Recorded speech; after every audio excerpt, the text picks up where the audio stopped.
So you're sleeping 8 hours a night and you're waking up exhausted. Your partner seems fine. Your friend seems fine.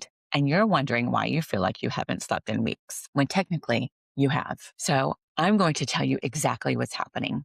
And I'm going to tell you why it's not about the number of hours you're spending in bed. So first, let's establish something most people don't know. Sleep is not a uniform state. It's a dynamic cycling process, and each stage has a specific, non-negotiable biologic job. Stages 1 and 2 are light sleep. This is the transition. Heart rate slows, body temperature drops.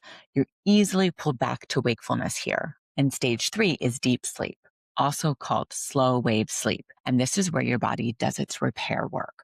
Cortisol resets, human growth hormone releases, your immune system activates, your cardiovascular system recovers, and deep sleep is when your body literally rebuilds itself overnight. And stage 4 is REM sleep, rapid eye movement. And this is where your brain processes emotional memory, consolidates learning, and restores your capacity for emotional regulation. REM is when your brain recovers. And these 4 stages cycle through the night, typically in 90-minute blocks. And here's the key. You need multiple full cycles to get adequate deep sleep and adequate REM. So now what happens when a night sweat wakes you up?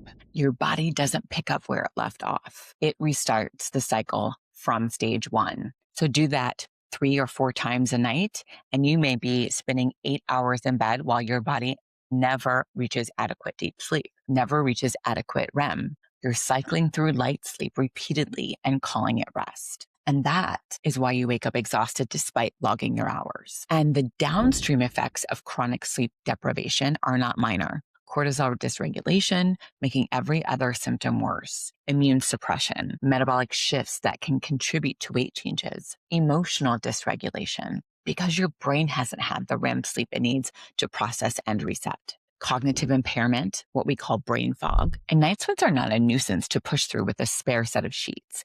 They are a clinical event with measurable physiological consequences, and they deserve clinical attention. So now let me bring you into the second piece of this, because night sweats and poor sleep don't exist in a vacuum. They exist inside a body that is also managing chronic stress. And that combination is where things can get compounded. Cortisol is your primary stress hormone.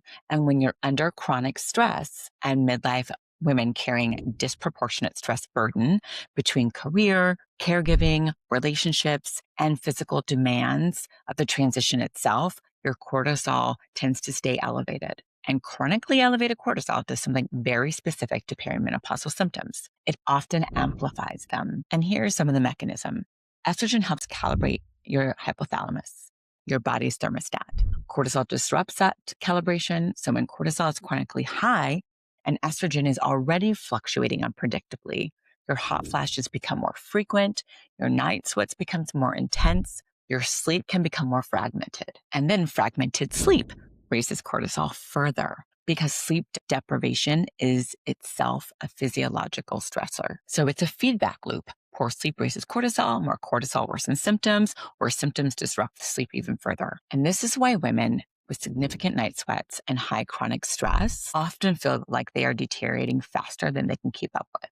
They're not imagining it. So here is what I want you to leave this video knowing. This is treatable, both parts of it. Night sweats are vasomotor symptoms, hot flashes, vasomotor symptoms, and we have effective treatment for vasomotor symptoms, from hormone therapy to targeted non-hormonal medications that work at the hypothalamic level. Addressing the night sweats directly improves sleep architecture.